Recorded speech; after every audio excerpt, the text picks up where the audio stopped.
Hi everyone, it's Caroline or Miss B Overseas. Thank you so much for being here. I appreciate you and I appreciate you. I appreciate you so much.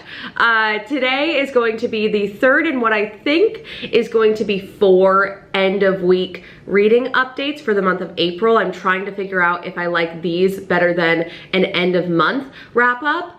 Still don't know, still haven't decided if I'm going to keep these weekly kind of updates up or if I'm gonna switch back to end of month wrap ups, but this I think is going to be 3 out of the 4 that you'll see from me in April at least.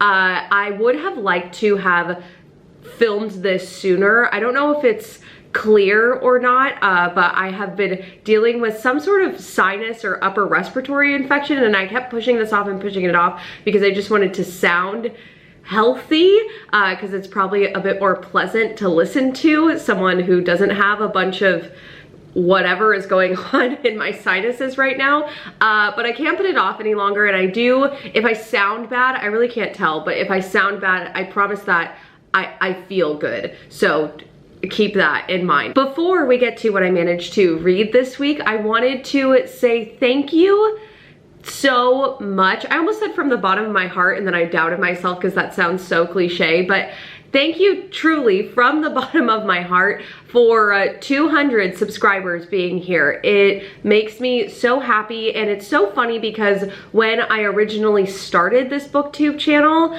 I started it for certain reasons and I thought it was gonna be one thing, and really I've gotten what I wanted, which is engaging in an incredible community of people who love books and bookish things and stories and storytelling as much as I do, but there's really so many other things that have kind of come out of it as well, and I'm just, I don't know, I'm grateful for this channel and I'm grateful for every single one of you. And it's not, I mean, everyone says this, it's not about the numbers, but still, like, milestones should be celebrated. So I wanted to do something kind of fun and exciting for 200 subscribers. So what I thought that I would do is I would do kind of like a 2 themed video where I recommend to you 2 different books from 2 different genres. But instead of me picking the genres, I thought it would be a little more fun and interactive if I could have you all pick the genres. So what I'm going to do, I made this super, I don't know why I'm showing you on my phone. I'll put it up here. Kind of like a voting, I don't even know, choice board, and it would be so helpful for me if you could comment the 2 genre choices, like age range plus genre pairings that you'd most like to see from me. I did design this all completely on my own using Instagram stories. I know that my graphic design capabilities are just really, really complex and expert. It's not something that you have to, you know, feel bad about. Not everyone can do it.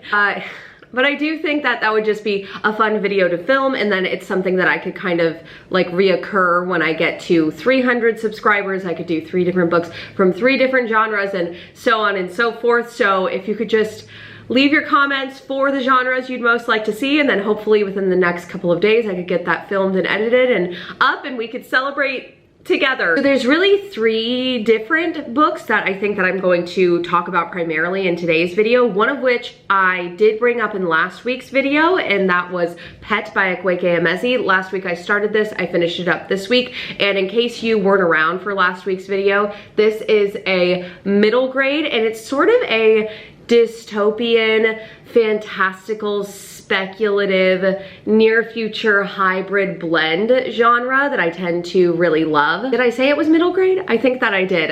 We have a middle grade main character named Jam, who is a young trans girl who is also, I don't know if I mentioned this or not, but she is selectively mute. So we get that representation in here as well. And Jam lives in the town of Lucille, which is perceived to be very idyllic, particularly since the eradication of what Jam refers to, well, everyone in the town kind of refers to as monsters. And the monsters have been driven out by what Jam and the people of the town refer to as angels. And the story kind of kicks off when one night Jam is able to bring out this creature from a painting that her mother painted. Jam discovers that the creature's name is Pet, and when Jam asks Pet what it is that they are doing there, how they came to be there, Pet says that they have come back to hunt a monster that is living in Lucille that has gone undetected. Reading this has me finally caught up with the entirety of Emezi's backlist, and I am constantly shocked and amazed. And I know that I brought this up in last week's video as well, but I am constantly in awe reading Emezi's writing at how unique that it is. Not only unique unto other authors, but also their individual books all have unique writing styles unto themselves. The writing style in here was ethereal, and I savored every single sentence. There was definitely lines and passages that struck me breathless. And I find it really interesting, or not interesting, I guess it's just more of like a coincidence. I don't even know what I'm saying, but just like in my last week's reading update when I was talking about The Cost of Knowing and how it was a really timely read in regards to police violence, reading this week just hit a little bit different, because one of the big things and themes that is discussed in here is the concept of justice, and how even in an idyllic world, justice is still necessary. Particularly with the results of the Derek Chauvin trial being announced this week, I think that the concept and the topic of justice is being discussed a lot.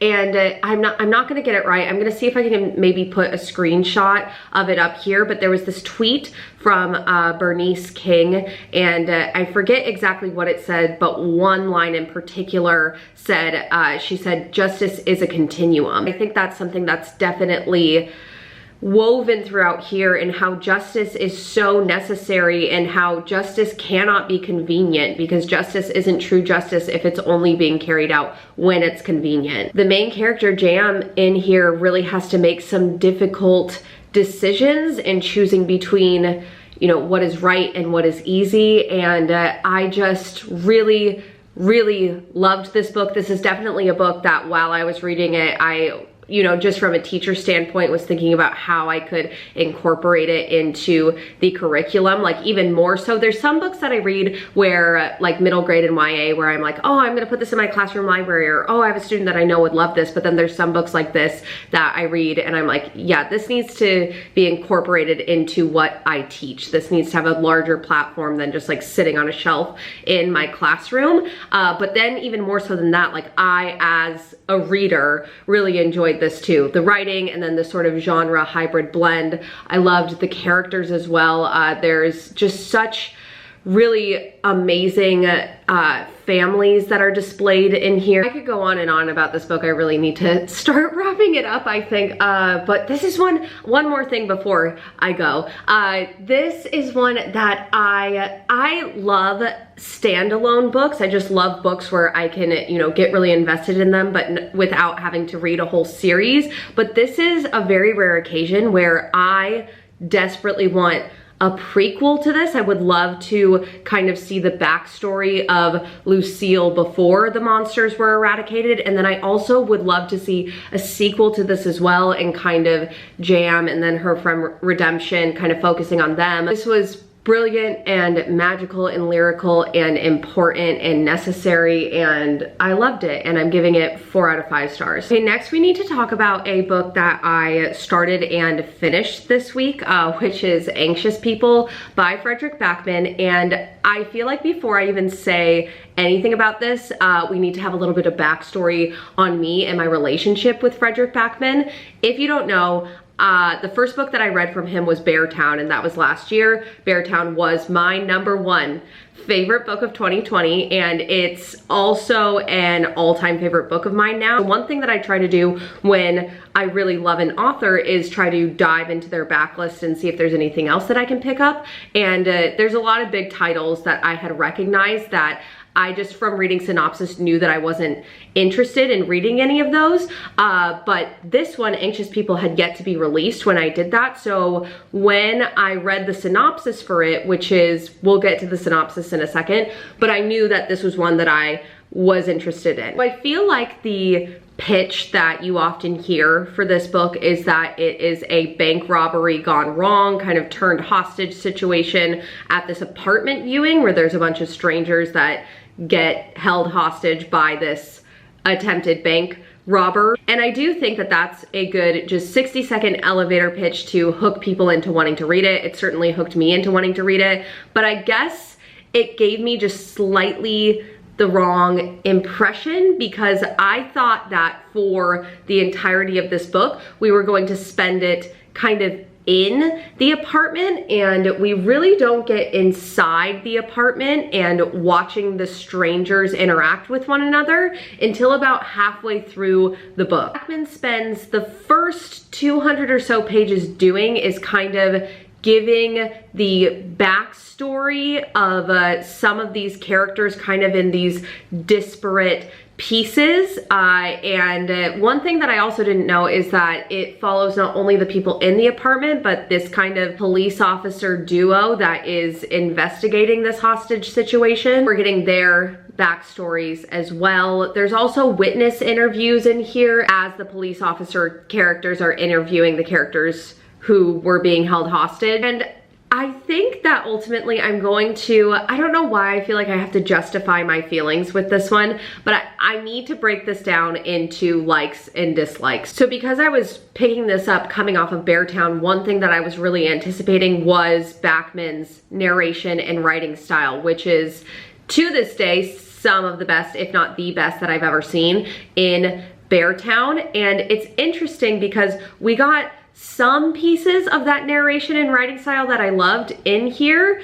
but then we got some things that I really didn't enjoy. For instance, one thing that happens in here in terms of structure of the story that also happened in Beartown that I really liked was Backman kind of doesn't tell a linear story, but instead you kind of get character focused mini snippets, and then Backman crafts these stories so you can see how their lives intersect and interweave as you kind of read on. Does that in a way that packs like a lot of emotional punch, and that's something that definitely happens in here. But I just felt like for the first almost 200 or so pages, every single sentence read like a punchline almost. Like after every single sentence, I could picture there being like a but-umts.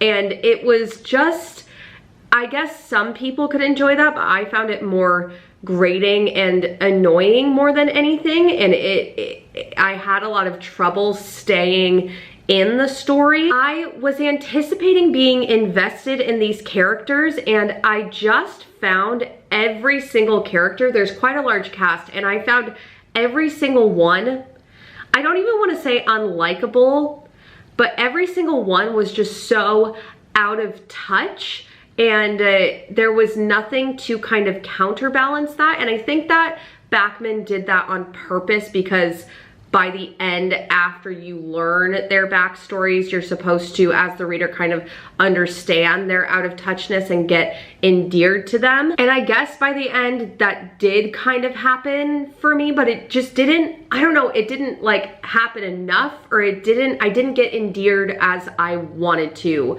these characters, or as I think I was intended to. I will say that within the last like 100 or so pages, I either got used to the kind of punchline writing style, or it kind of drifted off, and I was able to recognize the same kind of gripping and emotionally impactful writing that I loved so much in Beartown. So if I could, I know this is annoying, but like if I could break the book down into star ratings, the first 250 to 300 pages would be 2 stars, and then the last 100 to 150 pages would be 4 stars, honestly. So it ended on a 4-star note, but just because the first part of it was not it for me, I'm going to end up giving this 3 stars. Those were books that I finished this week. So I also was able to start on audiobooks, Salvage the Bones by Jesmyn Ward, which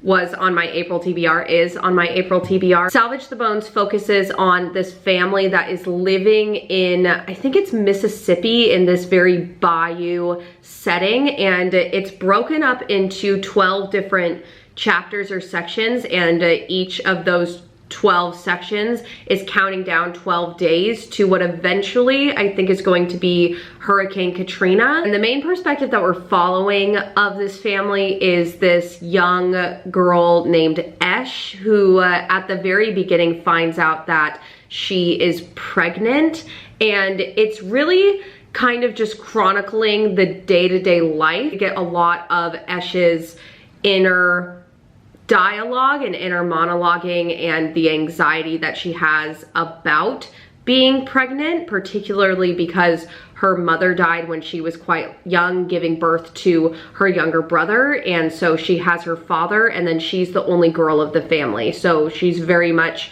feeling isolated and on her own. I'm really enjoying the audiobook experience so far. There's a lot of scenes in here that are very, I don't want to use the word graphic because I feel like graphic has a negative connotation, but they're just so visceral. Like, for example, the opening scene opens up with the family dog giving birth, and it's this extremely, I can't think of any word but graphic. It's this extremely descriptive and graphic sequence, and Jesmyn Ward has this almost uncanny capability to write these super gritty and visceral scenes, but still have this tone of her writing that is lyrical and poetic.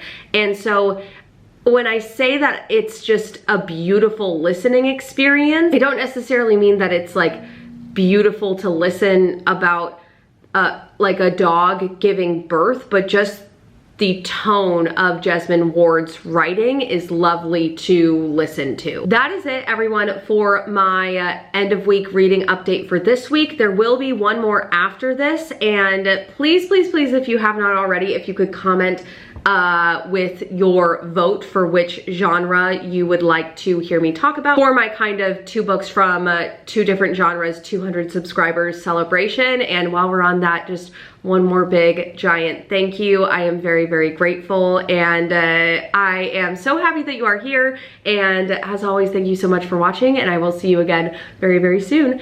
Goodbye.